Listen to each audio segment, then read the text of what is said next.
Всем привет, друзья! Сегодня я записываю видео из рубрики «Парфюмерный дневник» или «Дневник парфлюбителя»,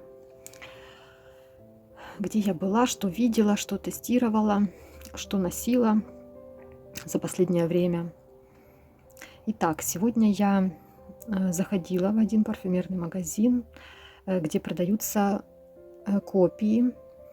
Да, издалека просто не отличить от оригинала. Вы знаете, очень много было там популярных брендов, таких как Tom Ford, HFC, Ричард.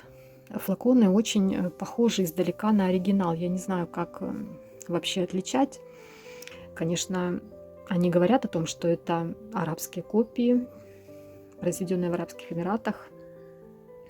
Хорошие копии, но часто возникают у меня такие сомнения, наливают ли отливанты из оригинальных флаконов, или же, ну, вы знаете, просто эти подделки настолько дешево обходятся, если так разобраться, да, то там просто была бы очень большая прибыль, если наливать из вот этих копий, да, поэтому я просто не знаю, возникает ли у людей такой соблазн, да, у продавцов налить из вот этих поддельных флаконов, потому что, ну, ведь если я не знаю аромат, не знаю, как пахнет оригинал, то как я могу отличить, по сути дела, да? Ну, конечно, возможно, по стойкости, хотя многие оригиналы тоже по отзывам не являются суперстойкими, поэтому даже по стойкости я, наверное, не смогу отличить. То есть каких-то критериев у меня нет. В связи с тем, что у нас в городе нет сетевых магазинов, ни Золотого Яблока, ни Ревгош, ничего такого. Поэтому отличить оригинал от подделки, ну, обычный обыватель не сможет. Ну, в общем, да. Флаконы были там красивые, симпатичные. Я, конечно, их в руки не брала, близко не рассматривала. Посмотрела только я маленькие флакончики по 25 миллилитров Tom Ford, которые стоили по 950 рублей. Они сделаны ну, по форме похожи на оригинал. Там был Rose Brick, Woodwood и Soleil Blanc. Вот, но не знаю, то ли из-за того, что на мне был нанесен аромат Honeywood от Монталь, и, возможно, он забил мне все рецепторы, еще и было жарко на улице, и я, может быть, так нанюхалась, пока шла по городу, что я уже, наверное, не могла ощущать эти ароматы, потому что вообще не почувствовала ни Soleil Blanc, ни Woodwood, я не почувствовала никакого запаха от них просто. Вот. Я посмотрела вот эти вот малышки, и все на этом. Также сегодня я еще зашла в магазин здесь поблизости от меня. Там очень много арабской парфюмерии, достаточно неплохой выбор. Бренд Латафа. Ну и то, что я видела в обзорах, да, вот какой мне кинулся в глаза флакон, я понюхала и такой обнаружила классный аромат. Я вставлю картинку и название. Я видела обзоры у некоторых топовых блогеров, мужчин русскоязычных на этот аромат. И действительно, вот я когда его вдохнула, это такая мощь, такой диффузный мощный аромат. Какой-то и сладкий, и дымный, и фруктовый, какой-то и брутальный, вместе с тем и женственный. В общем, он унисекс идет, заявлен как унисекс. И прям мне захотелось его купить. Вы знаете, прям захотелось поносить этот аромат. Очень интересный, необычный. Вот у меня, наверное, подобного нет. Прям он такой достаточно, ну, он восточный, конечно, без сомнения, он звучит по-восточному, но прям захотелось мне такое попробовать на себе. Вот, так что буду искать, может быть, подешевле где-то найду. Там цена была 3000 с лишним, довольно-таки небюджетная. Думаю, что можно найти его дешевле. Онлайн или офлайн, в общем, буду смотреть, может быть, где-то найду и куплю, потому что аромат мне очень понравился. По крайней мере, на первый занюх классный. Что еще? Ну, в очередной раз ходила я по барахолке, уже видео про вот этот вот кошарель я уже выкладывала на канале, о том, как я его купила. Аромат мне понравился. Классный. Он такой жизнерадостный, такой фруктовый, какой-то такой молодежный, очень такой Очень приятный аромат. И когда я сравнила то, что у меня есть в Отливантах, начала искать, на что он похож, могу сказать, что больше всего он оказался похож на аромат от Живанши Haute Couture. Туалетная вода. У меня небольшой отливантик. Вот очень похоже, тоже вот эта фруктовость, но там как бы больше идет такой более глубокий аромат за счет какой-то прокуренности, вот этой ноты сигарет, табака. Здесь этого нет в Amor Amor, он такой более, ну, полегче, скажем так. Он воспринимается как более такой молодежный, а Haute Couture воспринимается как более взрослый аромат. Поэтому ну, мне как бы больше нравится Amor Amor, потому что вот Haute Couture никогда не был моим любимчиком. Это неплохой аромат, в принципе, но всегда у меня были другие хотелки. Он никогда не был в фаворитах. Вот. Ну, а Amor Amor, конечно, мне нравится. Ну, так как он, возможно, так как он у меня уже есть, да, что уже, да, куда деваться. Даже если бы не понравился, носила бы. Ну, это я так шучу, конечно, но мне реально понравился. Мне даже хочется какие-то фланкеры уже купить, да, какую-то прям, ну, было бы неплохо, да, купить какие-то еще парочку фланкеров, попробовать в этом же направлении, но с какими-то дополнительными нотами, да, может что-то более легкое, более летнее. Было бы здорово, конечно. Если бы тоже так бы, да, до 1000 рублей какие-то остатки во флаконах я бы с удовольствием купила. Хочется собрать какую-то мини-коллекцию из вот этих Амор-Аморов. И на самом деле вот этот флакон, конечно, красное стекло. Этот флакон — это очень такой классный маркетинговый ход, я считаю. Потому что вот он очень, мне кажется, подходит под содержимое. И ну, настолько это как-то красиво и привлекательно для девушек, для женщин. И другие фланкеры тоже там идет такой градиент, да, стекло такое разного цвета. Один цвет переходит в другой. В общем, это так все красиво, что просто действительно вот хочется собрать прям коллекцию из этих флаконов, невзирая на то даже какие там ароматы. А еще, кто знает, расскажите мне такую вещь, может быть, кто-то в курсе. Я вижу на сайтах, где продается парфюмерия, аромат от Cacharel Amor Amor, который стоит за 100 мл что-то до 4000 или 4 с чем-то. За 50 мл там 3600 или около того. И вижу какие-то отдельные еще позиции, где указано, что объем 50 мл и цена 13 или 14 тысяч. Вот такая цена за флакон. Скажите мне, это какой-то особый выпуск или это, возможно, старый выпуск, вот как у меня? Почему такая разница в цене? Казалось бы, там и картинки одинаковые, и там нет расшифровки, в чем именно причина. Наверное, это нужно написать на сайт, задать вопрос для того, чтобы это узнать. Если кто-то знает, напишите в комментариях, почему такая цена на эти флаконы 50-миллилитровые. Возможно, с другими ароматами вы сталкивались с таким парадоксом. Может быть, действительно это какой-то старый выпуск, стоит так дорого, потому что я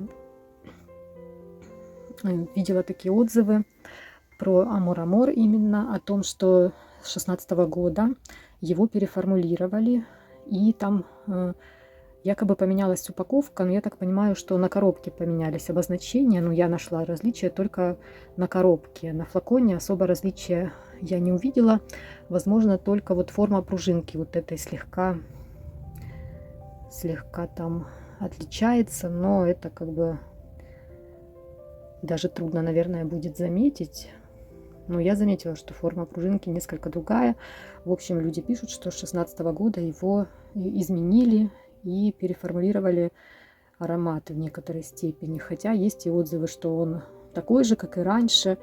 Ну, возможно, на первый взгляд он такой, ну а те, кто углубляется просто более глубоко в эти моменты, да, как-то сравнивает ароматы, может быть, действительно есть разница.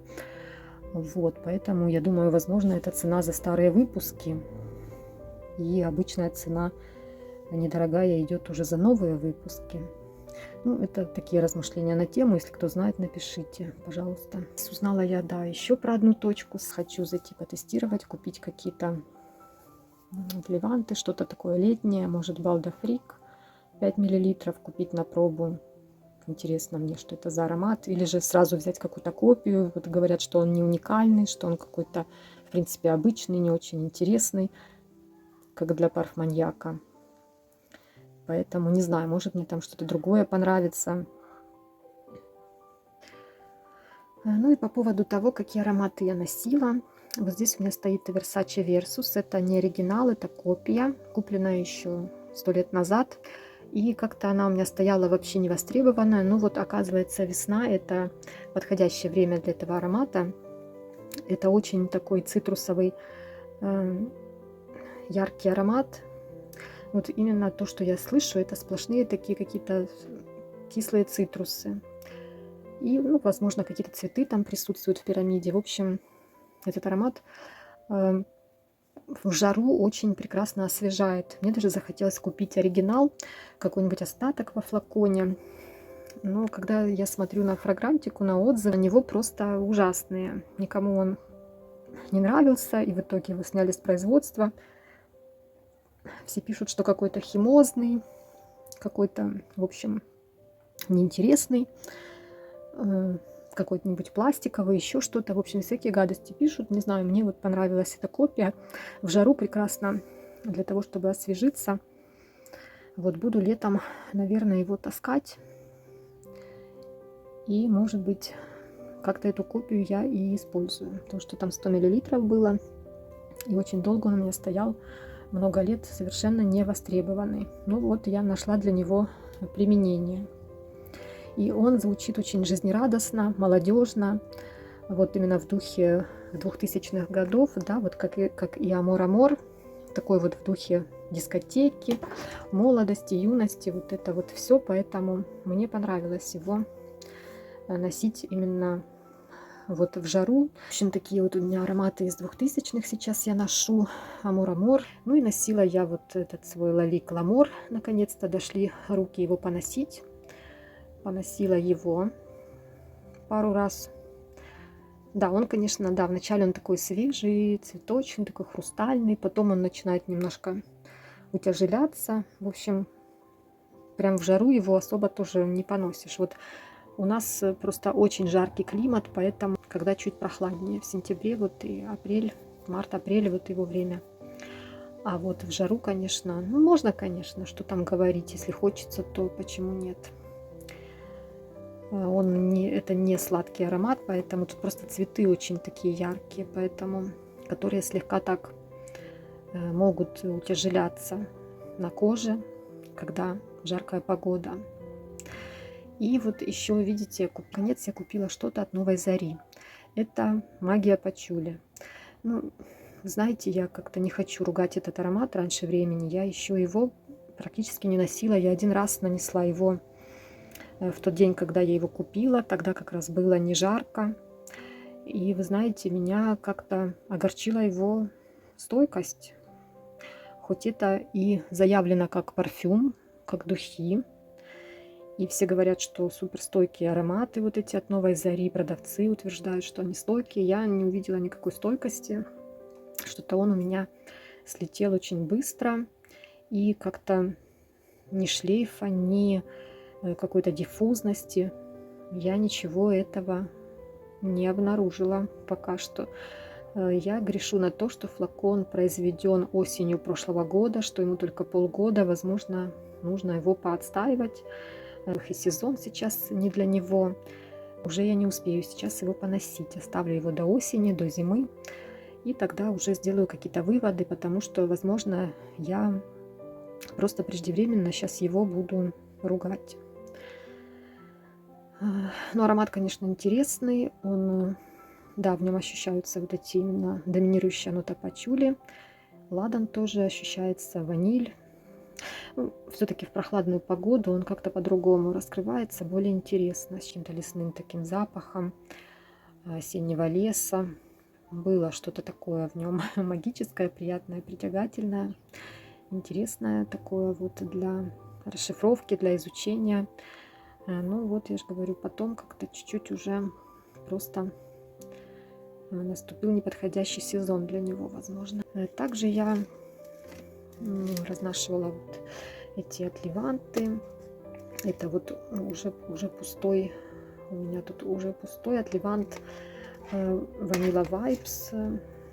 Мне хватило, там буквально было пол-миллилитра, где-то 3 раза мне хватило полноценно, ну, по 2 пшика нанести на себя. В принципе, мне нравится этот аромат. Наверное, что-то из этого сегмента, да, вот соленой ванили, вот этих морских таких чуть сладковатых ароматов.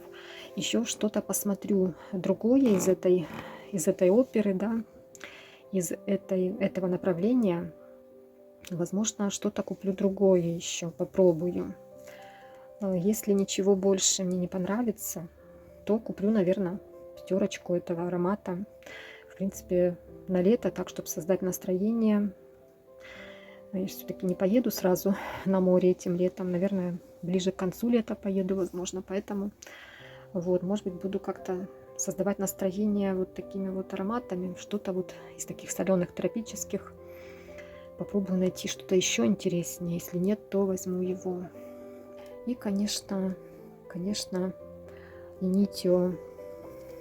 Здесь у меня, как его, Mask Therapy. Mask Therapy, конечно, тоже носила. Такая сладкая вкусняшка. Ну, вот в жару он более выдает такие сладкие ноты.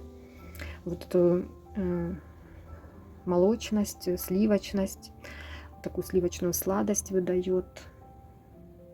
Приятный аромат. Но, наверное, я после этого отливанта, ну, наверное, не повторю его, мне кажется. Все-таки он достаточно простой, он, ну, не настолько он интересный, чтобы вот прям повторять его. Классный аромат сам по себе, да, для любого обычного пользователя парфюмерии это будет очень комплементарный, приятный аромат и для себя, и для окружающих. Он звучит дорого, но для парфманьяка, вот мне кажется, вот он не особо интересен в плане того, что он более или менее простой, понятный, а нам хочется что-то разгадывать, хочется слышать какие-то переливы различных нот в аромате. Ну, в общем, ну, для меня, по крайней мере, как-то так. Я вот поэтому, скорее всего, его не повторю. И, ну, он не станет каким-то моим парфюмерным я или что-то в этом роде. Вот такое мое мнение об этом аромате. Это все, что я хотела сказать. Буду заканчивать это видео. Всем удачи, хорошего дня, классного настроения, классных ароматов, новых интересных затестов. И пока-пока.